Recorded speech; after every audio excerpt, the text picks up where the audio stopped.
Neso mutu akokufa ye mo loba konda émission Jamaïca Samba na dynastie batu ba loba na seni na simbi Moka boso be ngoli kelemba yo ba ki batu loba simbi mido est-ce que non to bete mo so ba sele yo ba pi yo bzenga kumba kabose non kabose zo le kana émission ba tuna ki epe ka ba to tuna ka ba makamuka ya dynastie oyo parce qu'il faisait aussi partie na wenge musique donc et où tu to le ka mikolo ya za musicien ya fait rigola ce qui fait arrêter ma kota wenge musique à maison mère té ba capacité na azana ngote ha tu bi misanze momo be alufu ba to alufu ba olukisa mido ko ba bongo té tozana ene par rapport à quoi mutu to leke na nyoso tozana ene oh, Kabosé na nyoso. Kabosé qui fait na nin, tout sur la non bien, tout sur la vena bien. Sur le plan social faire aller qui sur le plan musical faire aller qui Kabosé a dans 3 chansons à succès.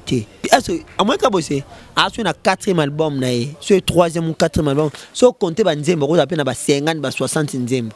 Mais so usa ba 60 nzembo sur 60 aux 3. Quel échec. En plus, Mouto Yazo qui n'est la berre, papi Kakol, n'a rien à voir dans ma cambo. Oh, Kakol a reproché ma fan na bango ya maison mère. Il y a yeni na kati, ya fan na maison mère. Bon bazaba Wangila a reproché ma fan ya maison mère. Azo nga ba condamné pour la dynastie. Il a reproché bango oh dynastie que nous bon condamné sur la dynastie faire écoute les padres. A sali vidéo pour encourager Zénith de Paris. Quand on a reproché Sankara, so il a été pour le banc sous ma maison, mais au moins comme sa camarade. Et ça lui m'a bé. Tout le monde a dit que Kofi Abano a mis à battu. Tu es bien gros. Mais c'est maintenant c'est pas qui na quartier la tête pour quartier la tête salaire et la fiche de paie et la Kofi a tiré battu à l'aise a tiré mis à l'aise. C'est parmi ba mission tout ba na quartier ba quartier la tête salaire et zalaka. Ata longwa na ndinga fuma iso ke quartier la tête salaire et zalaki. Mais to lo basiko boy. Bien sûr que salaire et zalaki. Et bien pourquoi Wazé quoi na Kofi ba bebana. Na tiré lo batté. A to ba mission il y avait Wazé quoi. Et ça aggravé car comme embalité à Kanda, je sais pas oui que le banini pour que tu conclure l'émission Nabiso en beauté et en toute quiétude. Bon, l'été à Kanda en quelque sorte c'est la leçon. Pardon? Oui, en quelque sorte c'est la leçon. Été vraiment ma kasi. Mbalasima abandé la boujo banati.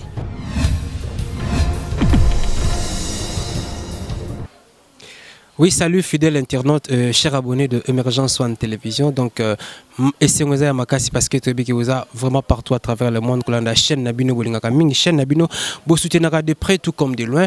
Donc, c'est toujours M. Sapis à la présentation. Et les sur ce plateau, je suis avec mon confrère Tariq Ngang. C'est avec lui que nous allons faire des analyses sur les actualités, sur la toile. Donc avec lui, donc nous allons parler de dynastie, nous allons aussi parler de l'affaire l'été à Kanda, donc à Kemakala ou pas. Donc nous allons aussi parler de Kofi Olomide, parler de Wenge Musique à Maison Mère, parler de Quartier Latin et pourquoi pas parler aussi de certains musiciens au Bamika qui en actualité tout au long de la semaine au Tozali. Et un grand merci à Dieu parce qu'il a permis que Bisso Tozali encore en bonne santé et surtout en forme et Bisso et Pinabino.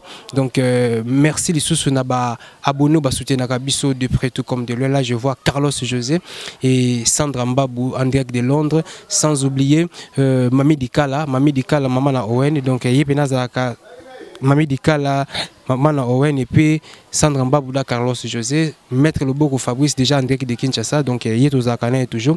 Merci encore à mon vieux Jacques Maïtou, ferme de la peine à niveau à Kassangolo, na Congo central. Merci pour ce grand travail que tu fais pour la nation et surtout pour le peuple congolais. Donc merci vraiment et pour ne pas monopoliser la parole et surtout qui n'est directement pas invité Nangai, il y a après-midi à l'élo, au nom de Tariq Ngangou, le richissime journaliste Yann Zambé. Bonjour Tariq. Bonjour Monsieur Sapis et Arnaud Demido. Un grand plaisir de vous retrouver encore une fois dans le cadre de notre émission Entre nous. Également, Mbotina Balandi, surtout il y a Émergence en télévision, la chaîne qui vous informe à temps réel.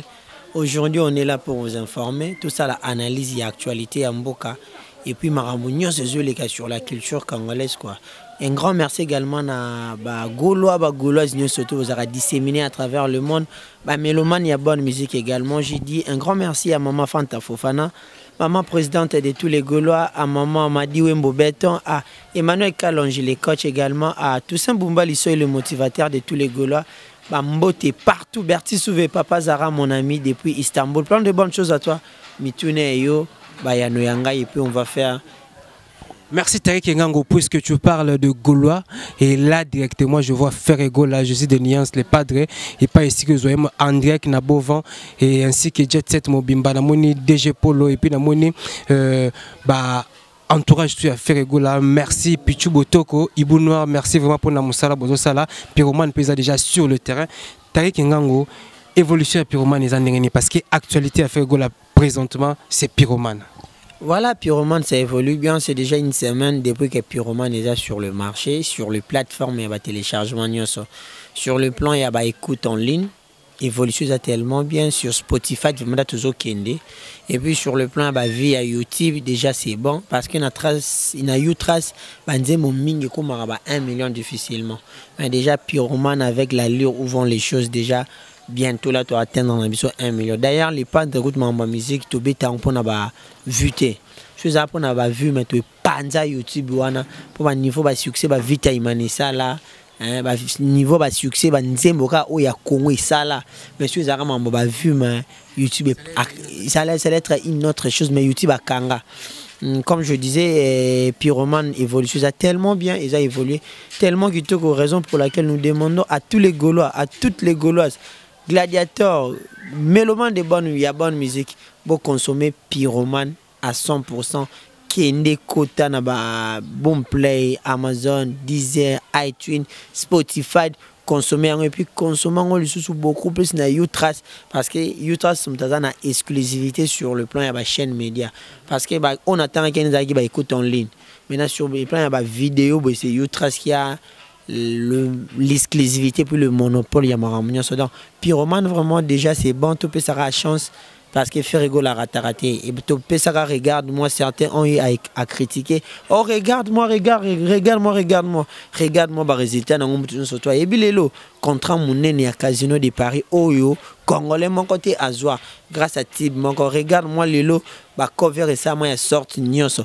Le musicien gospel, ne te bien avoir musicien Nzambe. Ça les cover. Il y a quelque chose et moi comme ça abisso là d'inhabitué quelque chose autre c'est une chose qui est anodine. Comment est-ce que musique autre bien chantée par les musiciens typiques profanes mais musiciens chrétiens ça les langues excusez c'est la musique gospel c'est vraiment quelque chose à encourager les lots au résultat il y a regarde-moi Tolo Barali sauté parce que déjà il s'accrocha. C'est l'un des meilleurs sons où le Congo est connu, surtout que c'est la musique autrement au bisoto betara. Musique classique, lyrique, tout le monde a ramené maman Adèle, il y a l'opéra de Sydney, il y a l'opéra de Vienne. Mais aujourd'hui, les padres Ferrego à même au Congo. Ndé moi pena Pyroman ba pesara ngonga et ko pesa makambu nango. Oui, Pyroman ba pesa ngonga. Tout à l'heure là tu disais que regarde-moi les yaki. Et quand qui malé mbeti aux place et mêlé faire le contrat et belé et mêlé faire le contrat à Casino de Paris est-ce important Pyroman paye faut attendre bien que ça ne même pas déjà 1 mois mais consommation en sur le terrain sur le marché na ba terrasse na ba boîte de nuit partout na ville à Kinshasa ils ont parce que certaines personnes ont réclamé que moi timidité mon ezali na Pyroman na sorti nango donc c'est comme si bimité. Non, tu vois le problème c'est quoi batu mingi bazali un peu distrait batu tant doit no beta c'était Pyroman arrive batu baza branché mingi ezaki ba Gaulois ba mélomane mususu ya bonne musique kara et comme yela ba on se connaît na matoi.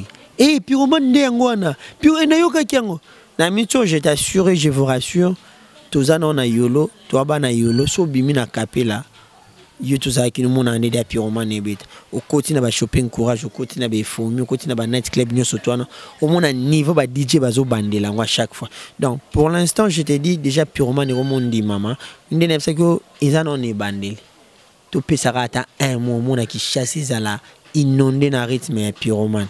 Donc rien à dire. DJ bazo bandela yango parce que bozo pesa bango mbongo pour que basa la promotion to bandela par rapport à la qualité ya son. Mido, tu sais il y a combien de DJ na Kinshasa? Donc basa le roi biso ba journaliste, ils sont tellement nombreux. So ba nous ba DJ wana nyonso to no pesa bango mbongo ba betisa ngo. Non, parce que ceux de pesa bango mbongo ici la biso.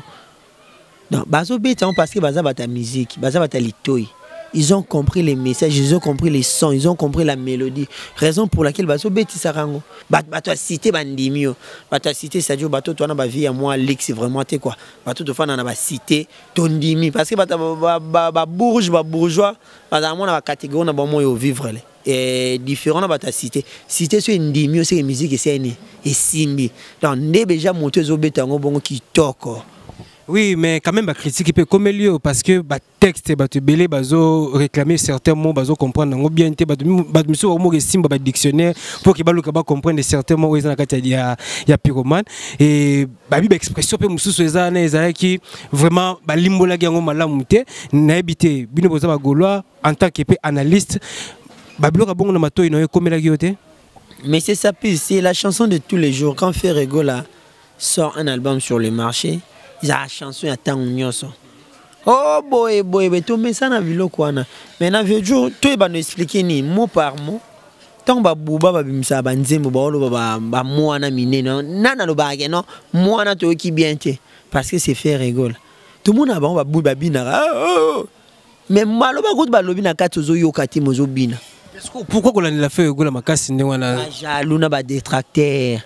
Et qui on a tout bon bah on a des détracteurs sur basu caméra na micro le quoi on a to fandi boy comme monsieur ezate ka ya faire rigolo yo kité ba voice bimi kuna ya batu misusu ba so la na bango mais moi journaliste moi maman malewa akota ka faire na dossier wana ozomona déjà niveau ya ba détracteur na kimutia mabe mama leo moi za na kasavubu oui merci Dynastie déjà donc to pesa yango temps cher abonné oui Pyromane pardon Pyromane to pesa yango vraiment temps to pesa Pyromane temps parce que ils ont même pas un mois donc qualité à son ça va texte puis ça va donc on aura le temps de faire des analyses et puis des critiques sur Pyromane donc plus tozo gango plus peut tozo comprendre et plus peut tozo comment est-ce que nous allons faire certaines analyses dans le prochain jour. Oui Tarek Ngango Ferrego là a deux projets tout qui a un projet à Harmonie parce que Pyromane aussi fait partie de la Harmonie et maintenant évolution et Dynastie c'est comment parce que tout le monde c'est le Nabi Clinton bazo enregistré déjà générique oui couper ça besoin de détails et puis certaines explications concernant Dynastie wana ndeska mutako kufa wana Dynastie mutobika oh na so ba na mi mo kande ba mona vidéo wana na mi so bazo lala bien té po sande mutako kufa c'est Léo Bill Clinton Ferrego la Papi Kakol basangani ce qu'on a studio ba enregistré générique à ya quand tu dis que ba ola la bien té na lingane ba banani ba la bien ba la bien té wana to ba la bien té pour faire détracteur temido yo ba finga ka faire na minto ba to ba benga ba no benga so union sacrée ba to ba so benga ngo union salité ba tout wana mona minito ka vidéo ani circuler sur le net ba la litin ba bengi ba tout ça la ndenge nini o mona ba Bill Clinton o ate zalaka wana zala no wana Bill Clinton c'est Léo Papi Kakol japonais malade Ferrego la moi so muto ko kufa ye mo lo ba konda na émission Jamaïca Samba na Dynastie ba tu ba lo ba na seni na simbi ko bo so be ngoli kelemba yo ba ki ya ba to lo ba simbi mido est-ce que non to bete mo so ba c'est Léo ba bi yo bien komba kabosé non kabosé zo le kana émission ba tout na ki epé ka ba tout ne ka ba makamuka ya Dynastie oyo parce qu'il faisait aussi partie na Wenge musique donc et où tu to le ka mikolo ya za musicien ya Ferrego là ceux qui fait arrêter ma quota Wenge musique à maison mère té bino mambolo ba oyo je sais pas Wenge musique à maison mère le responsable numéro 1 le visionnaire c'est Ranson. Là, à côté pour faire Ferrego bon, habité Ferrego a influencé qui décision il y a Igwe ou comment? Oui, c'est ça non. Oh, toi-même tu le bien. Ferrego qui part, qui lobbying pour naïe. Ferrego lobby Vetala boy. Taba boy qui écoute matapodon. Bazo linga été. Faire epsi ezala na obeta na orchestre. Ngana chef d'orchestre. Yimba ba mam na loba. Mam na loba. Na mezanga na lobango te muta lobango mbwa kanda. Yemo Kabose mtolo bilo wala. Yemo mtolo ba image ezati. Abi faire epsi moi na ma ezala kimi osani obeta na orchestre ngana chef na orchestre. A Solina Ventone. Ti à côté orchestre a singa ba merci ba image ezati. Tout le monde a image à la TV. Mais aujourd'hui, traiter Fergo là, des papas Likelemba, vous ne trouvez pas que c'est un acte d'ingratitude? Likelemba peut pas côté en faisant un bon, sans un bon to côté Likelemba ndeni. Qui très sage monsieur. Au milieu Likelemba vous en côté en faisant un bon. Sans un bon to côté Likelemba ndenge nini. Babi Likelemba ndia chaque samedi tu as nos chas $10. Yo simba no $10 te. Ba ko to Likelemba ndeni. Ende mona ba kabose. Tondimi ezali kelemba yesko azana mbongo kocha na likelemba te ako tango ndenge nini obimisi réflexion moko ya bien parce que na likelemba za mbongo mais que tellement ce qu'on est dans musique comme ce qu'on makambo a na voix na ba compétence musicale monisco kuna on donne le meilleur faire na voix ana la musique Bill Clinton c'est le meilleur animateur congolais au biso tout au yebi de tous les temps aujourd'hui il y a des à créer école. Il y a Clinton, au senti Clinton, c'est la légende. Il y a animation congolaise à créer et ça là Congo na Afrique imbiko. Mouton dans un même apport, ne cabo aussi apport ni na romema. Il y a Anti-Choc, il y a Big Star, il y a V Bosi, V Defao. Bon bah ça va musicien bah on a bas Congo, hein, bah misa Congo central, bah il y a bon qui chasse ça. Donc mettons pas contre la maison mère, anola ta pantalon sur les kaluketu. Faire te balata o wenge pantole folata na saluketu ndo mona azwazo bo marambwana nyoso tu donc likelemba poko tanfuza na mbongo on toke sur le plan ya likelemba sur le plan financier so likelemba ya musique poko tango il faut avoir des compétences et puis des capacités yiba capacité na azana ngote ha chobi misanze momo be a lufu bata lufu ba lukisai si les l'autre na yebité lufango agena ko somba ba catch incapable so ka pe ba catch ce pas agena ko somba ba catch auto la choyo pour te que la sona qui chasse ton neni. Mais si je comprends bien Bagola beaucoup on dit na en moko à l'égard ya Kabose je sais pas est-ce que Kabose il faut aller à la TV akumisa ka dynastie mi dokolo ba bongo te tozana en par rapport à quoi mutu to leke na nyoso tozana en na ye oh Kabose na nyoso Kabose li ki fere na nini to sura non bien to sura venda bien to tshanga akumuni na be émission na sope poani hein ngaba do bebe ngaba na na kozala offensive makasi te parce qu'il est versé batu misus moi ce que ba mlo ensuite to tikilon ba gouvre le gola ba détaillé sur le plan social faire aleki sur le plan musical faire aleki Kabose a dans 3 chansons à succès te alors tengolo niao voiture sans monter et Alita Chamala yangola Alita Chamala beta wapi Njemo nega moko kutu azo moma papu pona vena mso mwa baki evre yaka sa monter kandi asa amwe Kabose aso na 4e album na ye so 3e ou 4e album so compter ba nzembo ko apena ba 50 ba 60 nzembo mais so uza ba 60 nzembo sur 60 aux 3 quel est merci Tarek Ngangola. On parlait de Kabose parce que Kabose est libre. On parlait pas de Kabose. Il est libre. Oui, il est libre de ses propos. Il est libre aussi de prendre ses décisions. Il a traité des gens comme des Ferrego là, des Papi Kakol, des Célio, des Banawana. C'était juste un exemple. Exemple, non, c'est bon exemple. Mais papa, Banawana. Ah. Tara journaliste, tu n'es banane, ozobenga Banawana. Baza batu mo boye ene tonda bona muteme ko passe comme mtu pou mo bene komi en sur quoi parce que Kabose azanga goliate azanga siga ko vanda te abeta ka pe musique na pe bat bayo kaka est-ce que fanda yo ebi peut-être que vous en adresse ko pesa ba ko pesa biso to boyo pesa nga ba to ke siko to komate to kangama de préférence to suka 16h20 que to zo transport à to bimi capela ata to mati moto. Tout le monde 21h. Voilà, là, qu'est-ce que tu veux insinuer, Azara? Merci vraiment. Donc, ça fait plaisir vraiment d'avoir abonné à Émergence One Télévision. Donc, restez toujours branchés. Je suis avec Tarek Ngango, le richissime de la presse. Un grand merci à Junior Kapaya Papa Najiji et surtout à ingénieur Fabrice Mutombo déjà. Donc, Dioana et Sala Gitoko. Merci à maître Fabrice Loboko, ceinture noire officiellement reconnu par la Fédération internationale Yajido. Merci à Banatu Yulo. Yulo analyse très bientôt là, tous ça programme Nabiso. Merci na Aristide Ndombe, mais c'est swag donc Tarek Ngango tout ça déjà sur le plateau. Aristide a tout encore fort à Londres, mais c'est swag. Merci beaucoup Aristide Ndombe, mais c'est swag. Plein de bonnes choses à vous. Je suis là Tarek Ngango dans tout Salara Moussala. Là on a fait Ngamoro émission moto ça nous tout les cas.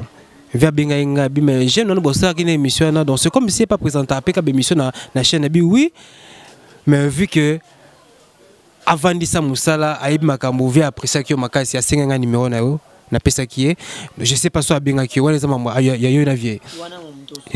Oui, merci vraiment Tarek Ngango. Les loto lali to la muki to moni na bodoka ache micro liboso ache caméra liboso analyse sur le voice. Oui, zala qui dévoiler ce que mutuba bimisa ki ngoto yebite ce que nani ka papi kakol a s'adresser na bato ya groupe ya maison mère que alingi buzo baté na kombo nae sous prétexte que musicien congolais moko aliaka ouera cessé mais bino buzo linga bo bombaye. Je sais pas ce qui vous avez tant vraiment pour l'émission là. Si je suis un youtubeur, je suis un internaute, toujours attendre patrouiller vraiment net qu'est-ce qui se passe. Na yoka ki ba voice wana na landi pe mission parce que ceux qui na chaîne na Hollanda te parce que na bilo malonga baloba kuna te vu que ba chaki on a diaspora RDC j'ai profité de l'occasion en Hollanda et là eka musingai la présentatrice wana a présenté à sa émission azol ngara koti sa kombo ya faire na kata marambo wana au moment où faire n'a rien à voir na kati wana. En plus, Mouto Yazo qui n'est la berre, Papi Kakol, n'a rien à voir dans ma cambo. Kakol a reproché ma fan na bango ya maison mère. Il y a yeni na kati, il y a fan na maison mère. Bon bazaba wangila. Azo reproché ma fan ya maison mère. Il y a kokota ma maison mère pona nini. Kakol a tika lo tanga kombo artiste mboka te. Yemora tangi kombo artiste mboka. Oh, mais c'était par rapport aux réponses, il y a moko ya ba membre ou bazana kata groupe na nengi alobi que to tanga kombo ya mutongo directement ndebe ko tanga kombo ya Fally Ipupa Aigle. Ngana tangi kombo batu te nga zola bwa na zolo babwe. So landeli ba voice wana. Kakol responsable chef d'orchestre ya Wenge Musique à Maison Mère. C'est-à-dire après Wera na ba musicien c'est Kakol. Azo reprocher ba fan na bango par rapport à fait moro boye, bazo linga ba condamné ye. Bazo nga ba condamné pour la dynastie. Il y a reproché oh dynastie que nous bon condamné sur la dynastie faire écoute les padres à sali vidéo pour encourager Zénith de Paris. Muto bino bozo nga boku misawana. Ata vidéo pamba salate azoli associé. Siko pona bango, ils ont compris boye. Kakol a lobby ndenge mutu wana saki vidéo te yango esali ke Wenge Musique à Maison Mère abeta concert na Zénith de parité tala makanisi na bango ba continue makanisi ya Kakol okiza bongo te Kakol juste azo reprocher bango ka ke non botika makambu wana to la nemamu ya Maison Mère tanga azo reprocher Sankara so ina te vulu ba suma ma Maison Mère te o mo kumisa camarade na yo esa lobi mabe alobi en tant que chef d'orchestre ya Maison Mère Sankara travaille ouais la maison mère hein mutu to ebe yaza travailler ya moi mi benga domestique patron ya Werason bino boloba bino o mo beta masolo artiste mboka mo ba lobani tu vois tout ça Kakol il a essayé ya reprocher ba fan na bango na kimia nyonso ye makambo bata Maison Mère ya côté yango na likambu nini ozupe micro ke no lamba malewa no kuna ba bazo zela malewa. Merci Tarek Ngango mais na ngene le moko na ba voice ils ont deux voice ils ont la voice Kakol na muto répondre Kakol muto répondre Kakol à côté si kombo ya faire parce que Kakol azolinga toi azo compter faire égale parmi bana yawera puisqu'il parlait que bana yawera nous surtout bazongeli papa na bango. Alors le monsieur en question traite faire égale à des traîtres puis d'hypocrites parce que quand ça la vidéo pour na Igor le roi de la forêt beta na zénith et n'y la kisate que yo lingaka wera to yo zonga pa wera. Alors ayo soulever ce point mo vidéo basala qui na table ronde babeke tokende ma campagne pas number 1 abia quand c'est que pas wera nzoni bagene super mutumo bekuti ya yebi na été abike il confirme ce monsieur que tilelo faire na bolingo ya wera sonté muta modèle wana na ba propose tenir bon je pense que ce sont des propos réfléchis na bengi wera sona ya koyembela mingi mwana 13 ans faire mtabwaka wera soki na kosibo tuna yangiama ye ayebi ndenga bandaki lelo nzambe ya pambola ye fere kaka mtabwaka mutu wana zolobana afanda na ndaku na ye via fere na wera ayebi angote mambu fere na wera basolaka ayebi te so comment retraiter fere bongo au moins des zaka batu mo bazam bano na manque information ba jaloux ba aigri ba aîné donc aux atana une elo mo bo to reprocher bat fere tonga bwaka wera mutu amuta tindaka ki obwaka wera sikoyo retraiter faire d'hypocrite par rapport à quoi Kakol a lobby bien ce qui atteint mon dynastie ils avec accord ya wera son so faire na wera ba yoka na raté album a faire Kakol musicien ya wera son ayo chanze mon album a faire olobelo mokuta bien non kona lo ba nini abi bakor monsieur za bakor mo ba ti ba ta no kendi na ba ta no intention na yo ai bakor ba 12 pesa ngamba libos na yo kango ke accord meza na 12 na kati c'est maramba 12 ya ko expliquer ngo Kakol sur za 12 oye ba ke za 12 ba ti ya tindika chakal ya ko expliquer ngo Kakol te ya vivana wera te ba vivana wera za ba Kakol be riti ba yebi ke non de ba ti na nga weza tindika chakal no kendi te avec un cœur ouvert ba tuna wera question ya Ferregola ya dynastie na et pas Virginie Manganga na plateau wera lobani a répondre normalement comme un père parce que ba tu wana baza ba fan mo boye baza na bango ba fan ya maison mère te c'est ka relation mwana wana lingaka kotisa bango na wera ne ba koma ba fan ba mo côté la wera son siko bango pesa vraie identité na bango yo landi ba voice wana bien te au moins pe mutaseli bango émission za na wangila ils a copie na bango basala ka ya bisoni na kati ba longola Ferregola na kati wana Kakol a reproché bango en tant que chef d'orchestre ya maison mère asa chef d'orchestre ya maison mère so moni ma ben orchestre na bango fa sani aloba a reproché bango biso to souffrir na ba Kinshasa to rater Zenith bino boyo mbwebso na ba voice zanga tina abi d'ailleurs na bima na ba groupe na bino nyonso twana abi nga na souffrir na Kinshasa ta $1000 botinela ngati mtafutina yakin mbongo futa ndako azate so ya zui dynastie leloyo baselo balobi atongi studio na bandal ya mnene pona mbongo o bazui na dynastie album a Ferregola parce que album ezo pesa batu mbongo yo lingi ba Kakol ba ya te poani ce sont des gens mal intentionnés batamité mama be mais il y a certaines vérités monsieur Bimiana koyoka nzembo loko ya Igor le roi de la forêt zenga luketo babi ce qui il les la trace c'est parce que l'artiste Aigle Ndemoto a intoxiqué je sais pas administratif il y a entreprise là pour que ba finane habiter vraiment ba tout ça comme tina niveau où raisonner ba blora ba jarwana ça ba tout Congo ça ba riche vene biso waze ko loba richesse à Congo ou qui ba richesse sinon c'est ça qui mutia mabe voilà so Kakol mtalo blora bongo oui bien ouais ngana zolo loba kaka ngana répondre à la question na yo eza qui mutema mabe comment yo mutu beno ko za mutema mabe ko intoxiquer ba toi trace tam supposant une relation moi particulière na bango ba fina na tso ba ko fina ba musicien nyo sauté tout monde lelo ba Fabregas awat lelo ba siliba terme ko sila c'est un peu péjoratif Fabregas la lire oazara na ngoli boso na lelo za sou bongo te parce que artiste moko boye a obligé makambu moko boye ya on appelle ça innocent félicitations innocent c'est un guerrier moi na mukime na esprit à l'équipe a te belé parce que pas mamba artiste msuba sala innocent sala ngoti on a si miomido na Congo oyo mutu wana linga zara ye moko na classe so ba cho yo mo na classe na kata classe oko tanga te oboyo ba na tanga kanga mo na classe oluka boza ata moi 5 6 7 8 9 10 ah les premiers azalaka les deux azalaka les 3 les 4 les 5 yo lingo za les premiers les deux azalaka te poani bien yo lingi les côté pour nani musique eza mambo époque yo sana mambo na Congo na ça succès ko leka jibe na wera bon wana za selonga na yebite muta ça succès ko leka jibe na wera bazate jibe na wera bakabola ba famille ça dit que famille ofana ndako moko bolobana ate pour na jibe na wera on comprendre et c'est pas makambo to vivant na Kinshasa surtout que biso toza ba natif à Kinshasa ba na yolo surtout ngaza mona yolo mumbele dans na collé entre les deux quartiers on comprend mido donc wera na jibe ba kabola ba famille na ba bandal wana combien de fois ba bitumbe bima e bundama donc wera na jibe sentiment que o abimisi te acho misi sola bien o abimisi Teresa Mine o ina internet o misi ki buisa pipa o ina oui maman on c'est pas ça na Kinshasa sko ba sixo ba vivant ba sala biso kutu ba bino ku no bosali yango te onga numéro 1 onga boye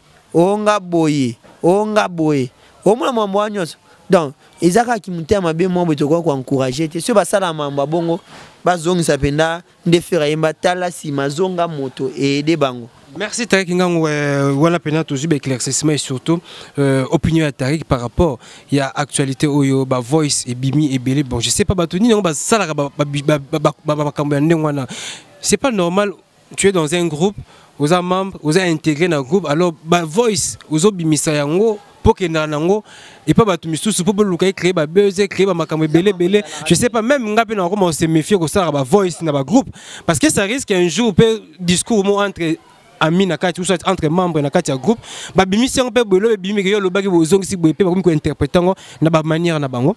Oui Tariq Ngango merci pour l'éclaircissement na yo ba goulas donc ba comprendre et toujours qu'on a avancé toujours l'émission on est presque arrivé à la fin et juste un dernier sujet parce qu'on parlait de Wenge to landi ko fiolo media bi parmi batu oyo ba bundisa epe na musique bana Wenge pe bazali na kati je sais pas en tant que Congolais, en tant que journaliste, en tant qu'analyste, par rapport il y a réflexion à grand mot. Il faut toyer na terme lui ba bundisa na sens ni. Sur le plan musical to ba Wenga bundisa orchestre c'est toi Congo. Parce que ton Wenga ya acha ba orchestre c'est tout mal à l'aise. C'est-à-dire bon chic, bon genre, bien vêtu, carabien, moi c'est kitoko, au orchestre à Kalizara nangote. Ce que Bundisa sur le plan musical, c'est tout à fait normal. Wenga Bundisa orchestre, c'est tout ya Congo. Il y a une idéologie à ouais, il y a Wenge. Car bien, Bamsusu, Bazana orchestre, c'est un Wenge un système. Non, bon, Luka, musicien, on va vivre le roi Bana, il y a Wenge. Il y a un Sakayo, et ça, musicien, on va créer, on a image à Bana Wenge. Mais si on est ferré à mon Wenge, moi dans l'attaque, moi dans Binara, Yobono Binara, Bongobono, on a ça, nous surtout faire, se faire comme Pembe, Zoua Choko Sani, Pakolo. Yango ke ko bundisa yango anat ko bundisa na ba sens wana na éviter ko bundisa oyo grand mo pa lobeli ce qui est dans le sens ni mais sur le plan musical c'est tout à fait normal parce que concurrence sera toujours loyal na terrain. Oui bien que concurrence sera loyal mais grand mo pa azo regretter ba acte ingratitude à l'égard ya bandiko ya Wenge parce que les Wenge musique à maison ma bandaka zaki parmi batu oyo Baïdaki, Hugo le roi de la forêt ainsi que son équipe Tata Mobich et Didier Massela pour qu'il va progresser puis bah comme un niveau mais c'est comme si en retour bazong c'est là et bolingwana vraiment. Bon on a évité ingratitude donc il y a zolo banani il y a une naissance ni ali bazong c'est les ni ouais maman pas ouais rasoma ba pesa yetonde ni okende kuna tu on bien ouais regarder la musique atayo moko si donc il y a ndenge ni. Sur le plan musical, quand on est à la gare, on a que notre vie est vie, azora batu musicien, vie bizali ma be, vie lire batu c'est ba genre moi ba bongo. Mido, pourquoi tomo kima, tomo banga ba caméra, olo baboye, justice à CNN, aya kangyo. Mais tout le monde a dit que Kofi ba nozo ba misia batu. To ebi ngo. Mais c'est maintenant c'est pas qui est dans quartier la tête pour quartier la tête salaire ils ont la fiche de paie ils ont la Kofi a tiré bateau à l'aise a tiré mission à l'aise c'est parmi ba mission tout ba les gars dans quartier c'est ba quartier la tête salaire ils ont la ata longwa na ndinga fo moi que quartier la tête salaire ils ont la mais tout le basiko bien sûr que salaire ils ont la et bien pourquoi oaser quoi na Kofi ba bebana na tiré le bateau a tout ba mission il y avait oaser quoi kutu ve na biso on est avant avant ministère c'est comme si et le monde aussi battait déjà entre bon balé. Le problème c'est quoi? Kofi, il sait que j'aime chez les grands Mopao. Alinga toujours le meilleur. On comprend ça le quoi Real de Madrid. So mon gars joueur qui to kwa bimi, hier fois ça ni azoye. Ils ont des arrêts pas Kofi. Parce que dans le monde de la musique, ils a bon côté. Dans le monde de la musique rose mais créer pas problème. C'est ce que tant soit le big non bana wengi baza bazong sele ascenseur wana te po eda bango. Tant soit par rapport à acte pe ya sala bango. Yango sala bongo. Et ça BCBG za na meilleur drummer na bango, Titina Al Capone. Kofi Olomide sani azwai biso tout te lo ba azwai wana lo ba akenda ba Kofi. To yebi ninga zwela ye. On comprendre. Et tozui ba musicien belé a ba jesa tu poi ba vena so just dina ba ono kapanga kutu ariska vina ba pasola na njili na mamba conflit ya waze kwa na Kofi. Imagine comment mamba bongo. Donc pour dire que bana wengi baza ingrat envers lui, non je ne pense pas. Je ne pense pas que bana wengi baza ingrat envers lui. Eza monde de musique, ya monde bitumba, oche tuche. Yemo kutaloba monde Okinawa. Moko ezanga na 9 po koma 100. On comprend monde encore. Ba phrase wana yem taloba. Donc à trouver un gars normal. À trouver normal les ingratitudes. Donc ingratitude vraiment le mot il est trop fort. Hein? Ingratitude il est trop fort. Donc tant mususu ba mususu ba ne tant mususu pe kofia ko zaki ingratitude envers papa Wemba. Na mambo elekele na papa Wemba vu que debi ka bimé pas papa Wemba. Ye bana wengi ba uté pa na été. Soka ko aider bango attend que vers ko aider ba petit na ye. Donc, à trouver un cas normal, donc moi je trouve pas quelque chose de grave là-bas, ils dramatisé Ernio surtout. Donc, Wenge reste Wenge, esprit Wenge, donc bana Wenge, bana bétoile na bango mon moni, ba déranger benda musique tombe yaka. Ils ont arrêté les temps dans mon bassa là. Il y a certains orchestres pour pas bêta stade des matchs, ba no singa aide pas bana Wenge. Ouais, na bona loba po ba e créer ba polémique. Ba ino senga oh non moi neza nanga na beta stade de martyr. Donc so yo tchenga po ate moi martyr ane tonda tandambo. Ezate po yo manoko match ya Bilima na Nzaki Mwena. O senti bina geno vide. Mais est-ce que po manoko match bena ko renaissance vite bien renaissance imana.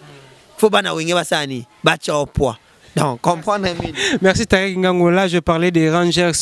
Il y a président Nabiso, donc Lambert Osango. Donc, je vois directement mon frère Exousia Mwanda, donc M15, donc latéral puissant et puis efficace. Mwana Yolos, donc c'est notre fierté. Donc, on est toujours ensemble avec toi. Et on parlait de Kofi Olomide. Et directement, je vois l'intention de Grand Mopao. Il y a porter Nati Lokole plainte par rapport à moi Maramboueleka qui entraîne Nati Lokole. Pensez-vous vraiment que c'était nécessaire? Bon, moi je trouve que c'est pas vraiment nécessaire. Pourquoi ce n'est pas nécessaire? Les langes sales ça se lave en famille. Nati Lokole a pire petit à Grand Mopao. Bisoutou toyi biango a petit na ya lelote. Soit mon que petit na dérouté qui a ça qui moi gaffe. Donc a chana si un petit na ye a peine na biso sur le plan musala tout ça là. Je crois que et Allah na bato te bazo grima bazo ya na ba kisongi songi na mona ba kisinjo tout ça kisongi ba ote kisongi te Nati Kola za petit na ye ba sola na ye bien a PCB émission à plusieurs reprises na ba parler tam sou Nati Lokole tam sou ki vexé tam sou na mamsou lequel entre bambi soto yebité mais baza bato bazala kisika mo ba fanda ba liaka na ba chana si ça peut bien te bomona journaliste amné le roi Nati Lokole.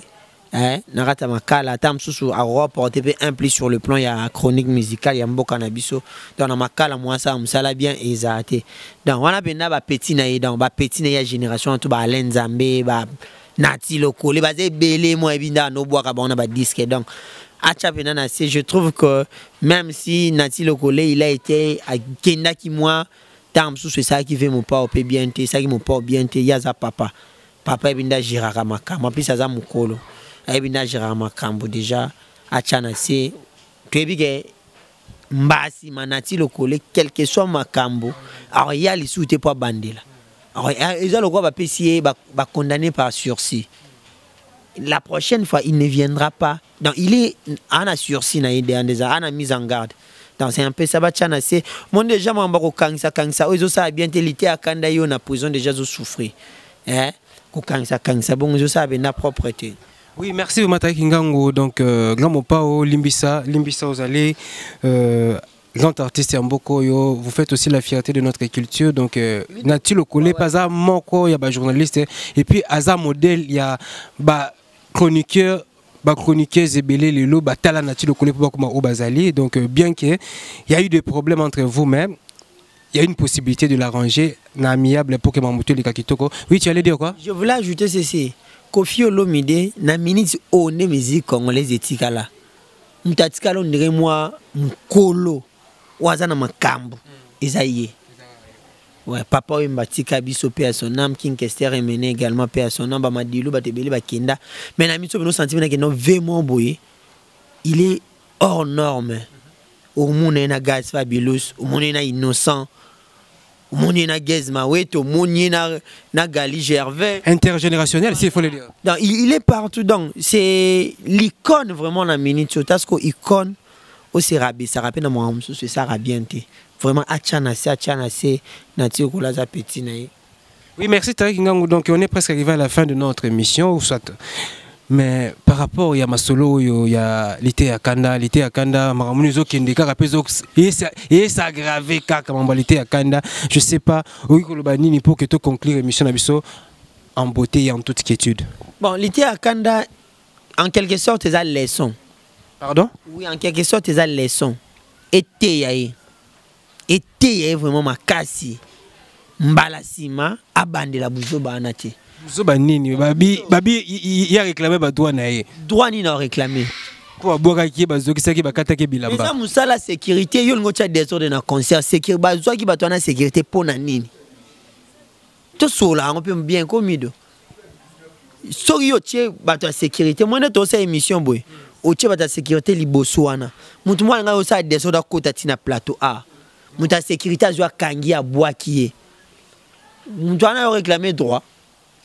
Ah sikoyo bata sécurité ba sali musala na bango yozo komina ngonga noto ngo mata abis so espèce ngana ngena matali sute e komina ngonga noto ba ben wera sona ba soki nanu ba bengi yo te cause après ça on dit ma présenter ba benga ki non te en plus en dehors de cela oyena TV okomo lo ba du n'importe quoi on comprend ba bien ya zakana humoriste, comédien. Mido, humoriste, monsieur les gars, bon, au moins, comédien Congo, hein, bah, les gars, na TV, bah, finga fachi béton.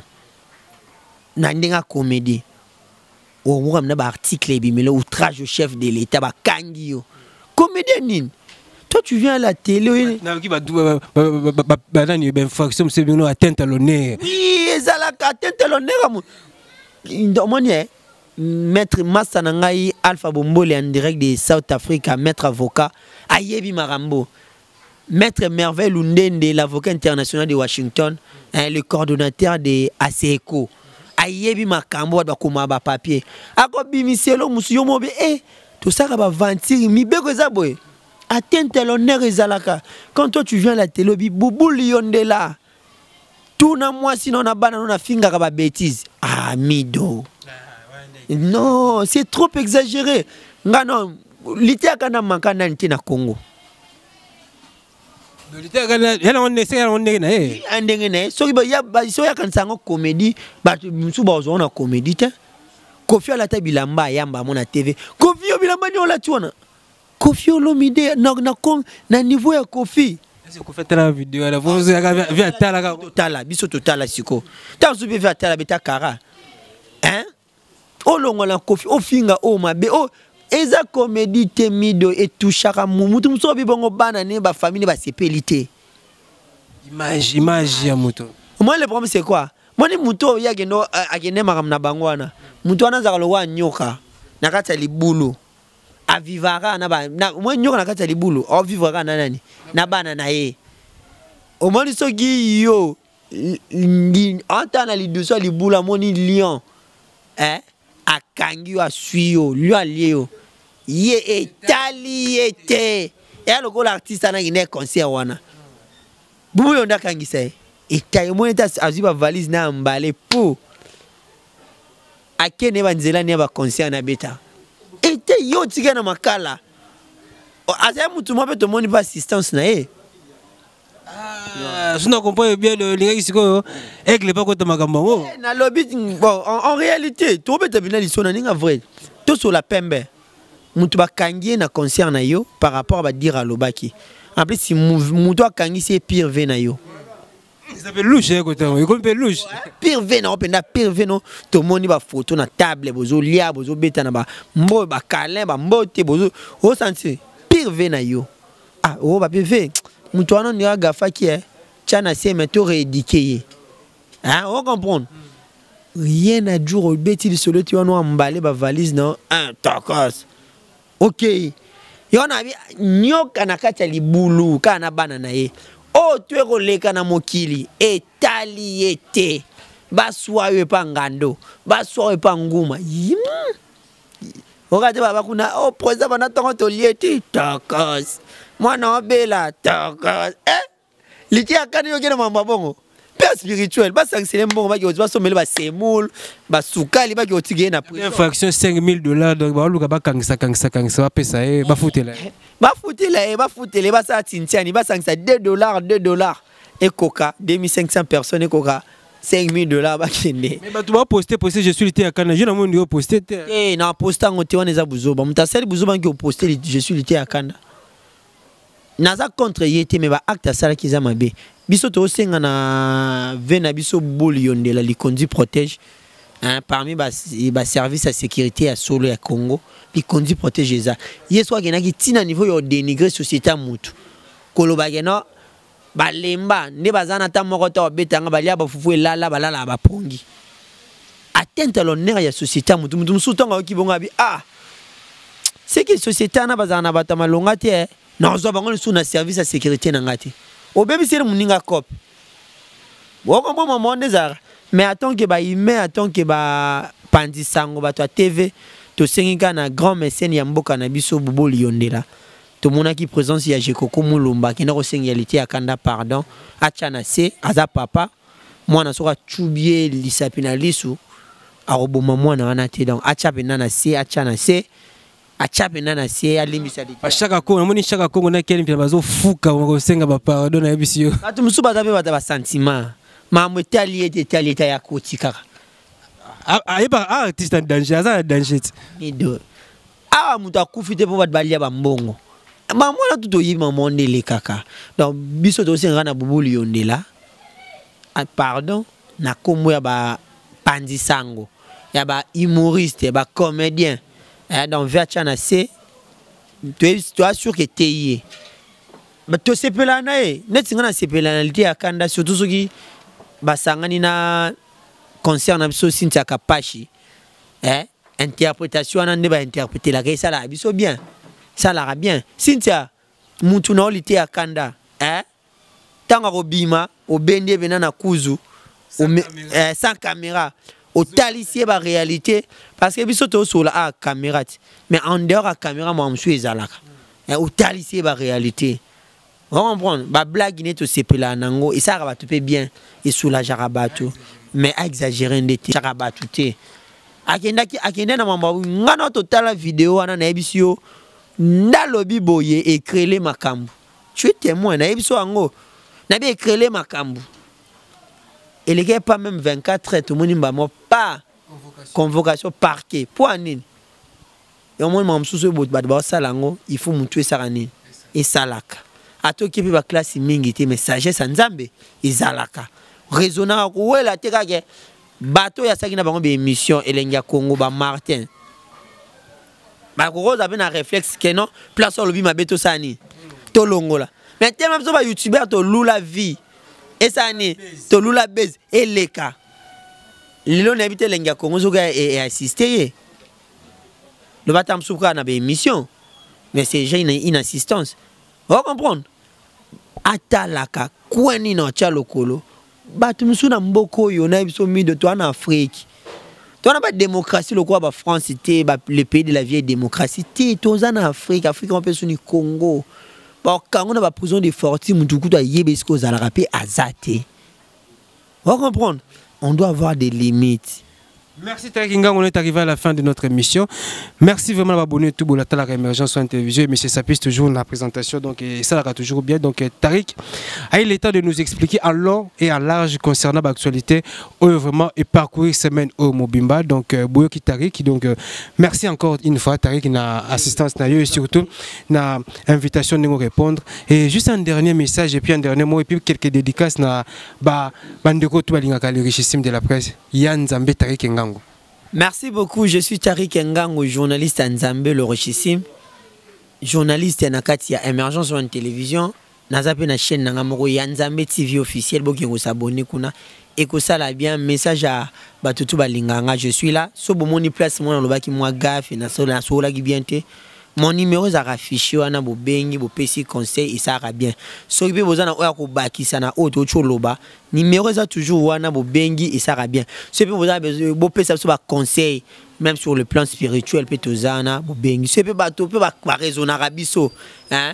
Net va venir ngaba Carla intonga Robin ngabe Tarik na tila ki au moins loko mombe wana et ça va bien ba soutien ça va kitoko ba maman Fanta Fofana ba maman la Nita la gabonaise maman Jolie Kouette en direct de Bruxelles, plein de bonnes choses à toi également à 13h Bokunzoni Kamba en direct de Liège ba mbote non donc c'est un peu ça et puis message nous allons à tous les Gauloises ba mélomanes il y a bonne musique pyromane est sur le terrain kola la té qui dit baté kende ko s'abonner na Youtras, Yokangwata 10 fois, 30 fois, 1000 fois.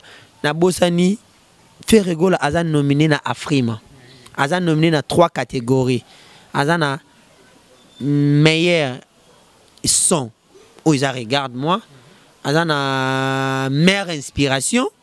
Et pas Azan a meilleur groupe Bablo moins bon. Donc, on aura le temps d'expliquer. Il faut voter 36 fois. 36 fois. Donc, so vote non manque côté, mais il faut 36 fois pour voter les sous-té.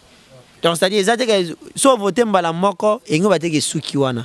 Oza sou na ba 35 possibilités. Donc, Gauloise, beaucoup tana si ta frima faire gola zana, il y a non seulement faire gola, il y a également partie congolais msubaza. Ceux qui vont tout gagner, c'est les Congos qui gagnent.